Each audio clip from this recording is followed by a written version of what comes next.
오늘 보실 하나님의 말씀은 창세기 5장 21절에서 24절 말씀입니다. 창세기 5장 21절에서 24절 말씀입니다. 제가 가진 성경으로 구약 7면입니다. 찾으셨으면 저와 여러분이 교독하시겠습니다.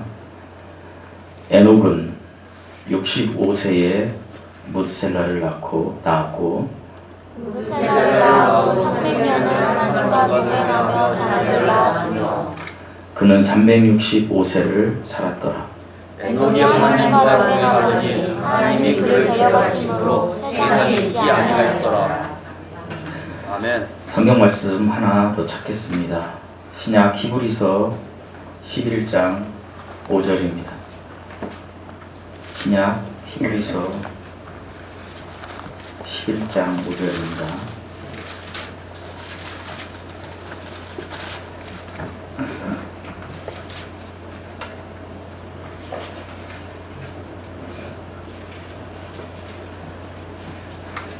찾으셨으면 한 목소리로 다 함께 읽으시겠습니다. 믿음으로 에녹은 죽음을 보지 않고 옮겨졌으니 하나님이 그를 옮기심으로 다시 보이지 아니하였느니라. 그를 옮겨주기 전에 하나님을 기쁘게 하신 자라는 증거를 받았느니라. 아멘. 아멘. 잠시 기도하시겠습니다.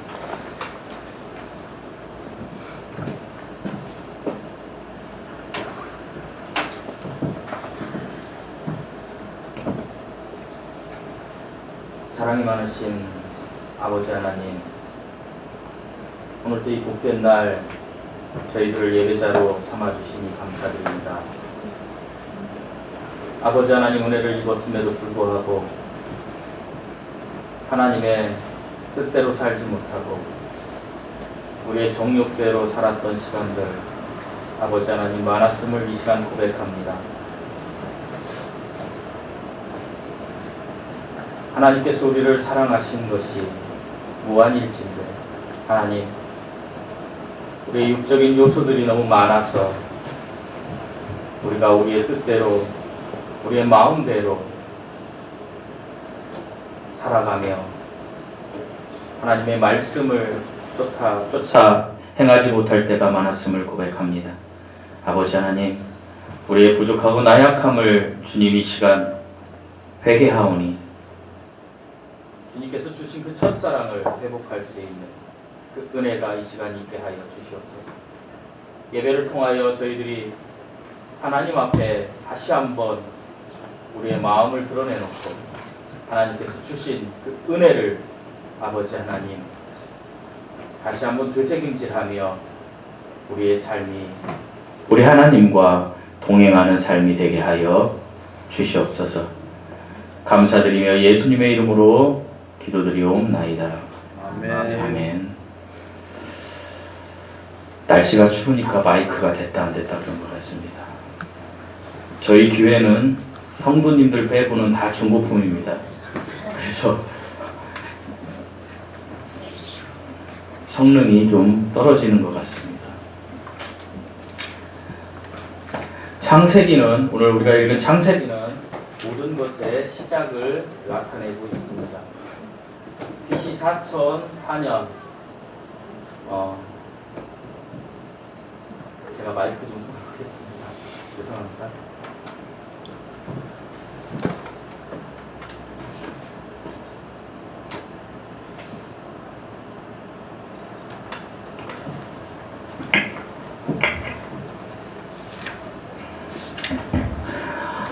창세기는 모든 것의 시작을 나타내고 있습니다. BC 4004년, 기원전이죠. 기원전 4004년에 하나님께서는 우주 만물을 창조하셨습니다. 그리고 약 2000년쯤 흐른 시점에 노아의 대홍수 사건이 있었습니다. 그리고 이제 기원 전후를 나누는 그 시점에 우리 주 예수 그리스도께서 이 땅에 오셨습니다. 그리고 그의 시대가 이제 시작되었습니다. 우리는 이 시대의 정점에 지금 살고 있습니다. 그리고 앞으로 우리의 미래에 있을 일들이 있습니다. 이것은 우리 주님이 다시 오실 휴거의 사건이 있을 것이고, 그리고 7년 대환란이 있을 것이고, 그리고 천년 왕국 후에 백보자 심판이 있을 것입니다. 그리고 그 심판 후에 우리 주님께서 오직 의인들만 들어갈 수 있는 새하늘과 새 땅, 그러니까 우주, 우리가 이야기하는 유니버스, 둘째 하늘 우주, 모든 우주 지구를 포함한 모든 우주를 다시 소멸하고 새롭게 조성하실 것입니다. 이것이 하나님께서 모든 피조물에게 성경을 통하여 나타내신 역사입니다. 세상 사람들은 이 역사를 알지 못한 채 살아가지만 우리 그리스도인들은 이 성경을 통해서 이 역사를 배울 수 있습니다. 그런데 창세기 1장에서 11장까지는 신학적으로 원역사라고 합니다. 창세기 1장에서 11장까지는 창조, 하나님께서 창조하신 것부터 바벨탑의 흩어짐의 사건까지를 이야기해 주고 있습니다. 그 중에 창세기 1장에서 4장은 하늘과 땅의 족보를 이야기하고 있고, 그리고 창세기 5장 1절에서 6장 8절까지는 아담 자손의 계보를 기록하고 있습니다. 제가 오늘 여러분과 말씀을 나눌 한 사람이 아담의 자손 계보에 기록된 에녹이라는 사람이었습니다. 이 에녹이라는 사람의 이름은 봉헌하다, 헌물하다, 바치다 이런 뜻이 있습니다. 에녹은 성경에 저와 여러분이 읽은 오늘 창세기 5장 21절에서 24절과 그리고 히브리서 11장 5절과 그리고 유다서 1장 14절에 3번 기록된 인물입니다. 이 에녹은 특별히 유다서 1장 14절에서 제가 설교 전반부에 여러분에게 소개했듯이 에녹은 이제 다시 오실 예수님에 대해서 이야기하고 있습니다. 예수님께서, 하나님께서, 성자 하나님께서 거룩한 자들, 수만만의 거룩한 자들과 이 땅에 다시 오실 것이다. 이것이 곧 공중재림 휴거를 이야기하는 것입니다. 많은 경우에 많은 사건들이 있었습니다. 인류 역사가 있고 나서 예수님이 다시 오신다. 그래서 한시적으로 모든 것을 버리고 그것을 쫓아서 살아갔던 사람들 때문에 휴거를 이야기하는 것들이 굉장히 어려운 시대를 살고 있습니다. 예수님께서 다시 오신다라는 이 이야기를 하는 것이 너무 어려운 시대를 살고 있습니다. 휴거를 이용해서 사단이 그동안 수없는 거짓말들을 했기 때문입니다. 어떤 거짓말입니까? 예수님께서는 다시 오신다고 하실 때에 분명히 이렇게 이야기하셨습니다. 그날과 그 시와 그때는 아무도 알지 못한다. 성부 하나님께서, 계획하신 성부 하나님께서 아신다. 아버지만 아신다. 그리고 도적과 같이 오실 것이다 라고 이야기했습니다. 그러나 인류 역사를 보면 지금까지도 예수님께서 언제 오신다라고 이야기하면서 그 거짓에 속아서, 그리고 결국에 이 휴거, 예수님이 다시 오실 이 기쁨의 소식, 에녹이 이야기했던 이 기쁨의 소식을 감히 말조차 교회에서 이 이야기를 할 수도 없을 정도의 그러한 시대에 우리가 살고 있는 것입니다. 사랑하는 성도 여러분, 그렇다고 해서 예수님이 안 오십니까? 예수님은 오십니다. 반드시 오십니다. 왜 그렇습니까? 오늘 에녹이라는 이 사람, 이제 이 사람은 창조가 시작된 이후로 622년에 출생한 사람이었습니다. 그러니까 지구로 말하면 약 7,000년 전에 탄생한 사람이 앞으로 우리에게 있어서 미래에 되어질 일들을 명확하게 이야기했기 때문입니다. 그리고 예수님께서 이 땅에 오셔서 나는 반드시 다시 올 것이다 라고 우리에게 이야기했기 때문입니다. 사랑하는 성도 여러분, 적어도 주양이사랑교회 성도라면 다시 오실 예수님을 기다리는 소망으로 살아야 합니다. 그렇게 소망으로 살아갈 때에 우리는 에녹과 같은 삶을 살 수가 있습니다. 오늘 본문의 이름의 주인공인 에녹은 야렛의 아들이었습니다. 그리고 그 유명한 노아의 홍수, 노아의 증조 할아버지였습니다. 그리고 노아의 할아버지인 무두셀라의 아버지였습니다. 이 에녹은 65살에 이제 아들을 낳습니다. 그 아들을 낳고 무두셀라라고 하였습니다. 그리고 아들을 낳고 나서 그의 삶이 완전히 변화됩니다. 그리고 300년 동안 그가 이제 하나님과 동행한 삶을 살았다라고 합니다. 그러니까 365세를 살고 에녹은 지금 이제 앞으로 벌어질 휴거 사건을 하나님께서 에녹을 통해서 이제 먼저 실행하셨습니다. 에녹은 살아서 하늘나라로 간 사람이었습니다. 에녹이 승천한 그 해는 967년이었습니다. 이 967년은 아담이, 모든 인류의 조상인 아담이 죽기 57년 후의 일이었습니다. 그러니까 에녹이 승천했을 그 당시 967년은 아담이 이미 57년 전에 하늘나라로 죽어서 간 것입니다. 아담이 죽은 것입니다. 특별히 에녹의 아버지 야렛은 아들을 낳은 후 그 아들의 이름을 어떻게 지었습니까? 에녹이라고 지었습니다. 봉헌했다라고 지었습니다. 우리는 에녹이라는 이 이름을 가지고 두 아버지를 우리는 여기서 생각할 수 있습니다. 한 아버지는 세상 사람과 똑같은 아버지입니다. 성경에 나오는 에녹은 두 명이 나옵니다. 첫 번째, 그 에녹은 가인의 아들 에녹입니다. 가인의 아들 에녹은 어떻습니까? 그 에녹을 낳은 가인은 어떻게 했습니까? 자기 아들을 위해서 자기 이름으로, 그의 이름으로, 사람의 이름으로 무엇을 쌓았습니까? 성을 쌓았습니다. 오늘날로 보면 내가 자녀를 낳아서 그 자녀를 어떻게 한다는 것입니까? 내 자녀를 위해서 무언가 물려주기 위해서 돈을 모으고 물질을 모으고 그 자녀를 물질 만능주의 시대에 맞게 키운 것입니다. 이것이 가인의 아들 에녹입니다. 제가 어제 보지 말아야 될 드라마를 보게 됐습니다. 제가 드라마를 잘 보지는 않는데 우리 식구들이 많이 보다 보니까 어떻게 하다 보니까 보게 됐습니다. 돈꽃이라는 드라마였습니다. 그 드라마에서 나오는 재벌의 총수인 이순재, 그 이순재 역할로 나오는 이순재 씨가 거기에서 어떤 역할을 합니까? 자기 뿌리들에게 어떻게 합니까? 자기 뿌리들, 자기 후손들에게 그 재산을 남겨주기 위해서 숱한 행위를 하지 않습니까? 그리고 결국에 자기 며느리가, 낳은 아들이 자기 뿌리가 아니라는 것을 알고 그를 죽이려고 하지 않습니까? 이것이 가인의 모습입니다.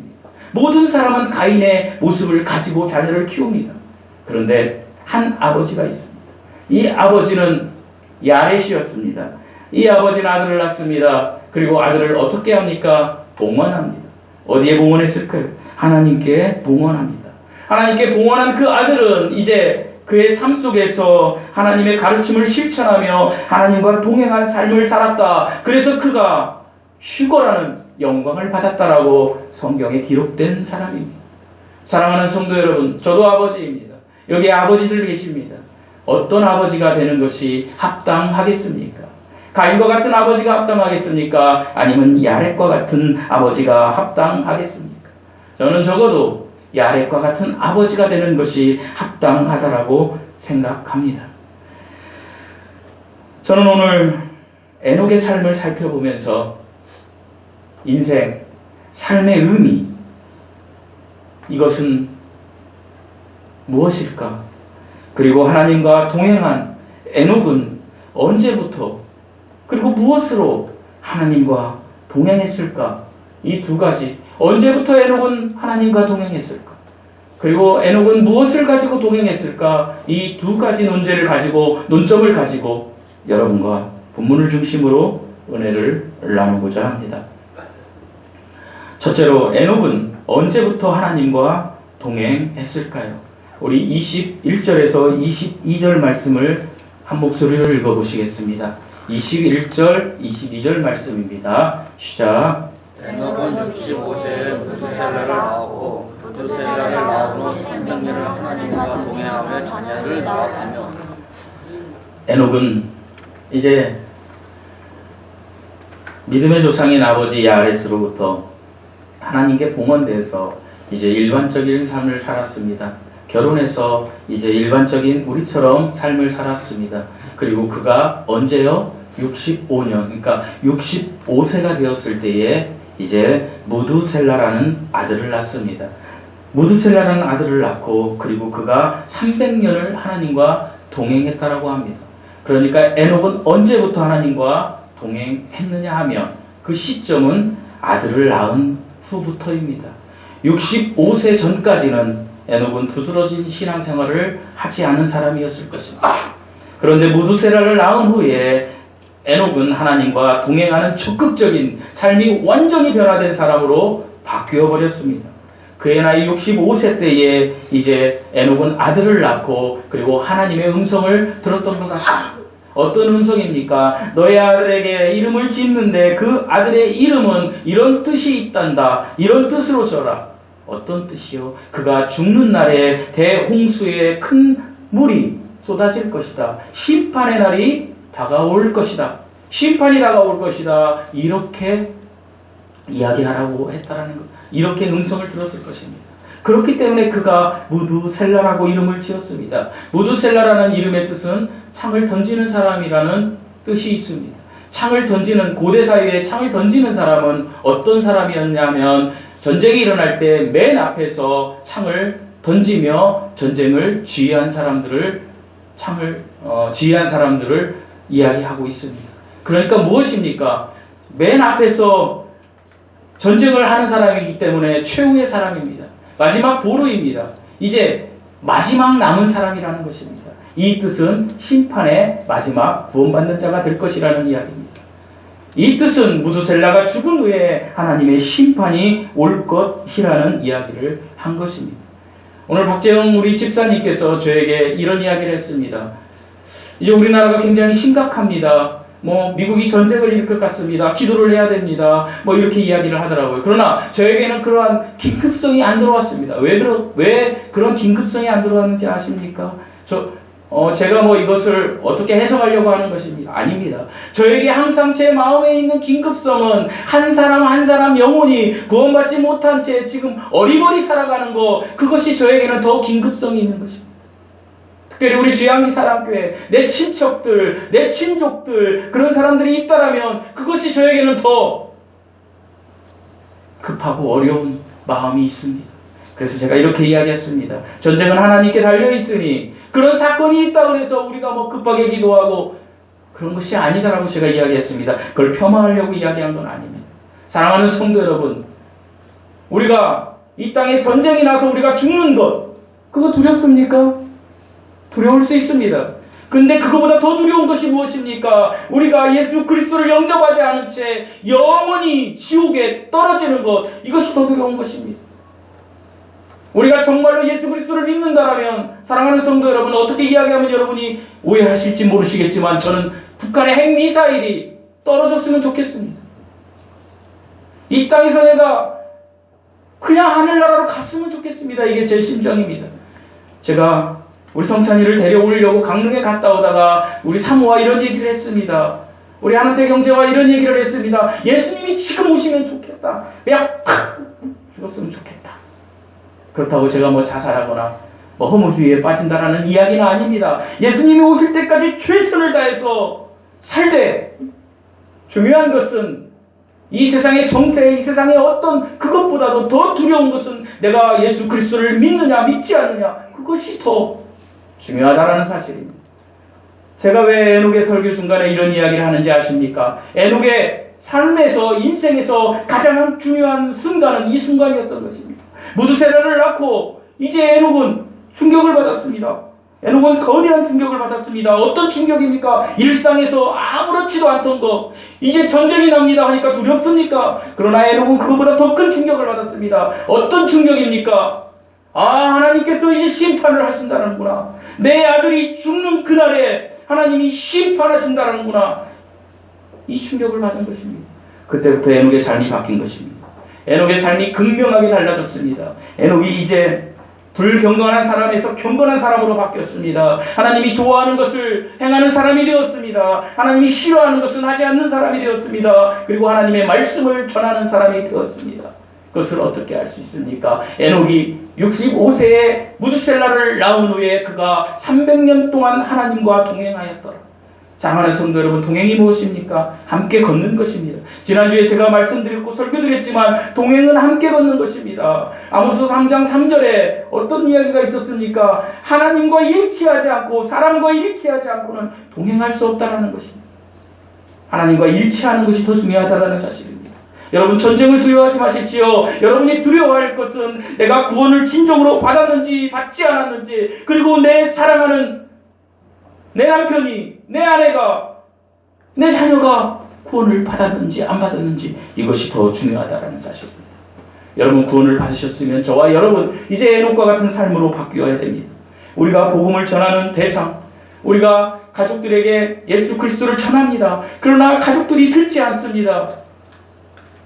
너무 심히 고통스럽습니다. 저도 그럴 때가 있습니다. 내가 어떤 가족을 놓고 기도를 하고 있는데 그 가족이 예수 그리스도를 믿지 않고 계속해서 다른 길로 가고 있는 것을 들을 때 제가 심히 고통스럽습니다. 제가 어제 설교 준비를 하러 교회에 왔는데 제가 에녹에서 이 설교 준비를 하면서 제 마음에 이상한 마음이 들었습니다. 어떤 마음이냐? 나는 목사를 하면서 정말로 내 주위에 있는 사람들이 예수 그리스도를 믿는 일에 내가 목숨을 걸고 가는가? 이런 생각이 들었습니다. 그 생각을 할 때에 우리 사모가 일상에 벌어지는 일들을 이야기했습니다.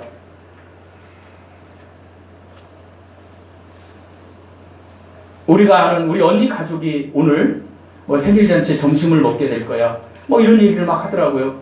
제가 너무 화가 났습니다. 너무 화가 났어요, 제가. 그래서 제가 어제 싸웠습니다. 예수님 얘기를 해야 되는데, 적어도 이 예배당에 와서 얘기를 해야 되는데, 왜 그런 얘기를 하고 있는가? 제가 잘했다는 이야기는 아닙니다. 여러분 마음속에 그런 마음이 든 적이 있느냐는 말입니다. 김정일이가 핵미사일을 쏘는 것은 두려운데 내 남편이 지옥 가는 것을 두려워한 적이 있느냐는 이야기입니다. 저와 여러분, 에녹과 같은 삶을 살기 위해서는 우리가 반드시 하나님의 심판을 더 두려워해야 합니다. 이 땅에서 생명이 끊어지면 우리는 하늘나라에 간다라는 소망이 있어야 됩니다.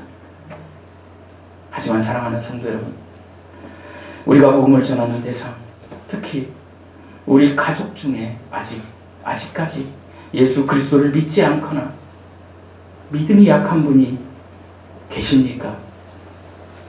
그렇더라도 복음 전하는 것을 포기하지 마십시오.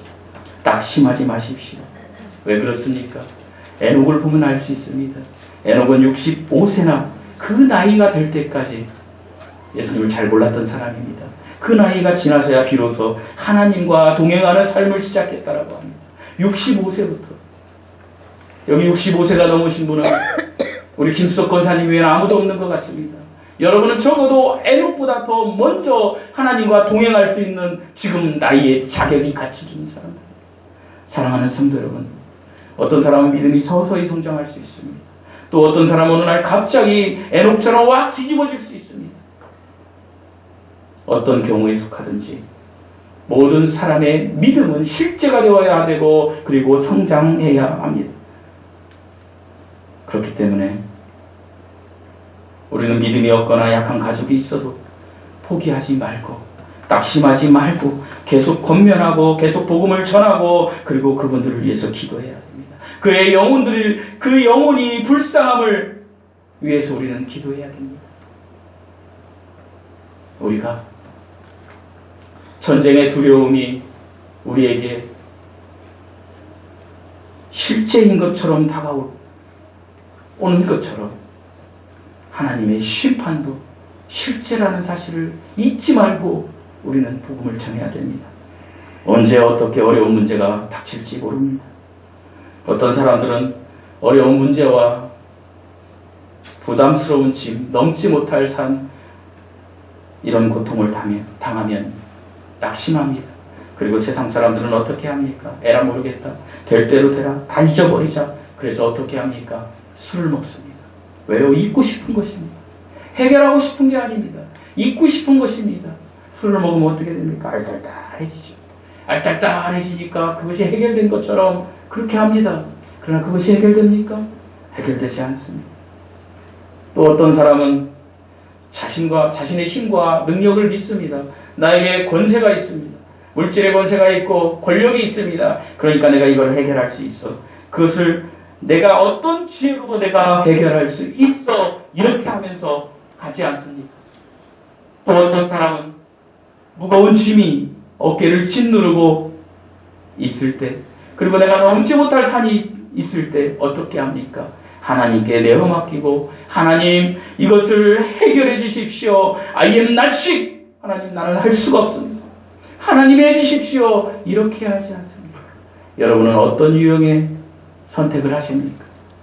저는 적어도 저와 여러분이 세 번째 유형의 선택을 해야 된다고 봅니다. 왜 그렇습니까? 우리가 믿는 우리 주 예수 그리스도께서 말씀하셨기 때문입니다. 마태복음 11장 28절에서 예수님이 저와 여러분에게 이렇게 얘기하십니다. 수고하고 무거운 짐진 자들아, 다 내게로 오라. 내가 너희를 쉬게 하리라. 사랑하는 성도 여러분, 예수님이 말씀하신 것입니다. 여러분의 어려운 문제가 있습니까? 예수님께로 나오십시오. 그리고 예수님께 맡기십시오. 그러면 예수님께서 쉼을 주실 것입니다. 사랑하는 성도 여러분, 우리가 자신의 힘으로 해결할 수 없는 문제가 올 때에 혼자 해결하려고, 어떤 사람에게 의지하려고 인간의 지혜와 모든 것을 동원해 보십시오. 반드시 실망하고 낙심하게 됩니다. 우리가 어떤 문제가 닥친다라면 본문에 나오는 에녹처럼 애니타임 언제라도 주님을 찾고 주님과 동행하는 관계를 가져야 됩니다. 주님과 동행하기로 마음에 결단하셔야 됩니다. 사랑하는 성도 여러분, 주님과 동행하기 위해서 가장 어려운 것이 무엇인지 아십니까? 내 본성입니다. 내 자존심입니다. 내 본성, 내 자존심만 내려놓으면 성공인데, 해결되는데 그것을 내려놓지 못하는 것이 저와 여러분의 성정인 것입니다. 내 자존심을 내려놓고, 적어도 다른 사람에게 내 자존심을 내려놓기는 어렵지 않습니까? 부부관계도 그렇습니다. 자존심을 건드리면 확 튀지 않습니까? 저도 여기에 자유하지 않습니다. 모든 사람은 그렇습니다. 칭찬하면 좋아하고 자존심 건드리면 싫어하고 모든 사람은 그렇습니다. 그런데 적어도 우리의 자존심을 내려놓을 대상이 한 분 계십니다. 그분은 창조주 하나님이십니다. 우리 주 예수 그리스도이십니다. 우리가 우리의 자존심을 내어놓고 I am nothing. 하나님, 나는 하나님의 도움이 없이는 아무것도 할 수 없어요 라고 실제로 여러분이 여러분의 마음을 드러내놓고 하나님께로 나아가면 하나님이 그 문제를 해결해 주시고 모든 것을 전화위복으로 바꾸어 주실 것입니다. 조건과 상황에 집중하지 마십시오. 절대로 조건과 상황에 집중하지 마십시오. 내 남편이 변화되기를 원하는데 변화되지 않습니다. 내 자녀가 변화되기를 원하는데 변화되지 않습니다. 왜 그렇습니까? 내가 변화되지 않기 때문에 그런 것입니다. 그러면 내가 변화되기 위해서 내가 노력해야 됩니까? 아닙니다. 내가 변화되기 위해서 내가 노력하는 것도 조건과 상황이요, 내가 무언가 할 수 있다라는 무언의 교만입니다. 내가 할 수 없습니다. 하나님, I'm not sure. 하나님, 내 모든 것을 하나님께 맡깁니다. 이렇게 고백하시고 반드시 하나님께만 집중하십시오. 이런 점에서 오늘 본문에 있는 에녹은 우리에게 본을 보여주신 분입니다. 그가 심판이라는 이야기를 듣고 나서 어떻게 했다라고 합니까? 하나님과 동행했다라고 합니다. 하나님과 함께 걸어간 것입니다.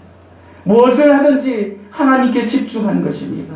사랑하는 성도 여러분, 에녹처럼 우리도 하나님과 더욱 깊은 교제의 삶을 살아야 됩니다. 언제 그렇습니까? 지금부터 그렇게 하십시오. 언제라도 그렇게 하십시오. 지금부터 언제라도 하나님과 동행하는 삶을 살아갈 때에 하나님께서 우리도 하나님과 동행했던 나의 사랑하는 아들아, 딸아, 나는 너를 사랑한단다 하고 축복하실 것입니다. 이 은혜가 여러분에게 임하시기를 예수 그리스도의 이름으로 축원드립니다. 아멘. 둘째로, 에녹은 무엇으로 하나님과 동행했을까요? 우리 히브리서 11장 5절에서 6절 말씀을 5절에서 6절 말씀을 다시 한번 읽으시겠습니다.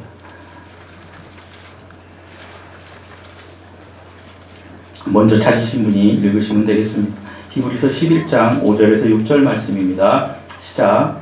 믿음으로 에녹은 죽음을 보지 않고 옮겨졌으니 하나님이 그를 옮기심으로 다시 보이지 아니하였느니라. 그는 옮겨지기나 하나님을 기쁘게 하는 자라 하는 증거를 받았느니라. 믿음이 없이는 하나님을 기쁘게 하지 못하나니 하나님께 나아가는 자는 반드시 그가 계신 것과 또한 그가 자기를 찾는 자들에게 상 주시는 힘을 믿어야 합니다. 에녹이 하나님과 동행할 수 있었던 절대적인 동기는 믿음이었습니다. 믿음만이 하나님을 기쁘시게 하고 하나님과 동행할 수 있는 조건입니다. 에녹은 하나님께서 반드시 계심을 믿었습니다.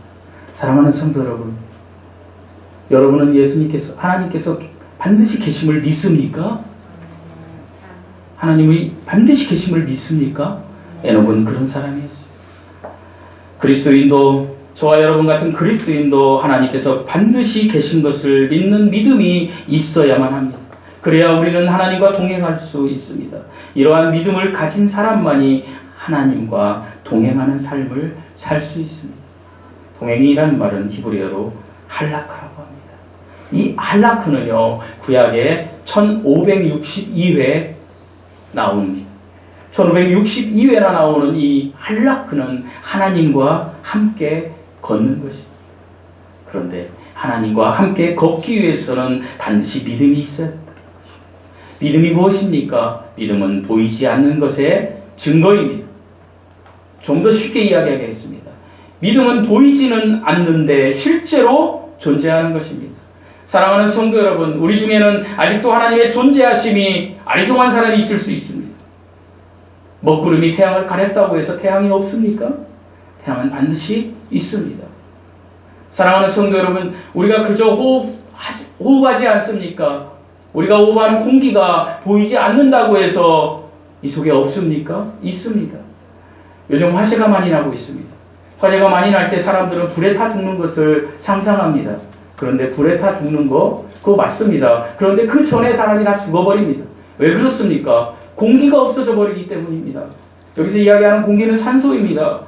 화재가 나면 어떻게 됩니까? 산소가 다 타버리는 것입니다. 그래서 사람이 질식해서 숨을 못 쉬기 때문에 죽는 것입니다. 그럴 때 공기가 없다는 것을 느끼겠지요.